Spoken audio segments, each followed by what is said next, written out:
let's say you're smoking and you want to quit smoking. You have a cognitive knowledge that quitting smoking is probably better for your health and that you should. But what you actually believe is what you do, which is, I believe my life is better at this moment in time if I continue to smoke. So you do what you believe, okay?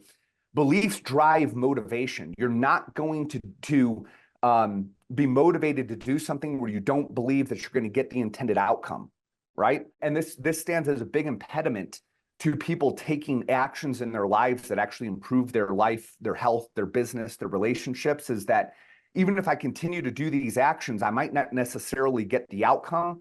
And so then I just went through this period of suck for no reason whatsoever. So I just had to do all these things. I ate broccoli and chicken breast every night, woke up every morning at 5 to work out. And here it is 3 months later, and I still haven't hit goal, on my health. Like it's demotivating. So belief has to do with a person's sense of motivation, which they have to have enough motivation to desire to make a transition, to make a change. Again, the number one issue in recruiting is not hot or cold companies. The number one issue in recruiting is lukewarm.